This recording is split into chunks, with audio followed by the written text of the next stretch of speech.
اور supreme court نے فوجی عدالتوں میں سویلینز کا ٹرائل جاری رکھنے کی اجازت دے دی۔ فوجی عدالتوں میں ٹرائل کا فیصلہ اپیلوں پر سپریم کورٹ کے حتمی فیصلے سے مشروط ہوگا۔ سپریم کورٹ نے فوجی عدالتوں میں سویلینز کا ٹرائل کالعدم قرار دینے کا فیصلہ 5-1 کی اکثریت سے معطل کیا۔ جسٹس مسرت ہلالی نے فوجی عدالتوں میں سویلینز کے ٹرائل کی مخالفت کی۔ جسٹس سردار طارق مسعود نے درخواست گزار جواد ایس خواجہ کے اعتراض پر بینچ سے الگ ہونے سے انکار کر دیا۔ مریم نواز کی رپورٹ دیکھتے ہیں۔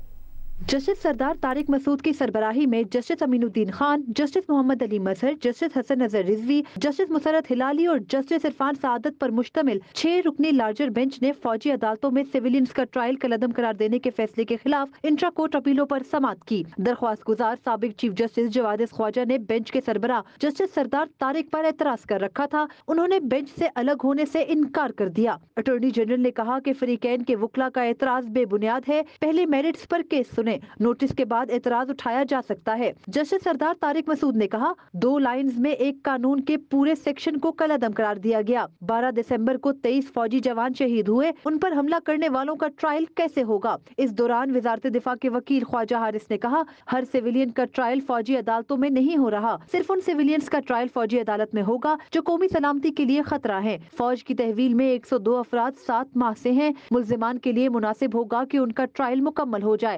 عدالت نے پوچھا کہ کیا ٹرائل مکمل ہو گئے تھے؟ اٹارنی جنرل نے بتایا کہ کچھ ملزمان پر فرد جرم عائد ہو گئی تھی، کچھ پر ہونا تھی، بہت سے ملزمان شاید بری ہو جائیں، جنہیں سزا ہوئی وہ بھی 3 سال سے زیادہ نہیں ہوگی۔ ملزمان کی حراست کا دورانیہ بھی سزا کا حصہ ہوگا۔ عدالت نے فریقین کے دلائل سننے کے بعد فیصلہ محفوظ کر لیا، جو کچھ دیر بعد سناتے ہوئے کہا کہ سیویلینز کا فوجی عدالتوں میں ٹرائل کالعدم قرار دینے سے متعلق سپریم کورٹ کے 5 رکنی بینچ کا 23 اکتوبر کو دیا گیا فیصلہ معطل کیا جاتا ہے۔ عدالت نے فیصلہ 5-1 کی اکثریت سے سنایا۔ جسٹس مسرت ہلالی نے اختلاف کیا۔ عدالت نے قرار دیا کہ انٹرا کورٹ اپیلوں پر فیصلے تک 102 گرفتار افراد کے ٹرائل کا فیصلہ نہیں کیا جائے گا اور یہ سپریم کورٹ کے ان اپیلوں پر حتمی فیصلے سے مشروط ہوگا۔ کیس کی سماعت جنوری کے تیسرے ہفتے تک ملتوی کر دی گئی۔ مریم نواز، جیو نیوز، اسلام آباد۔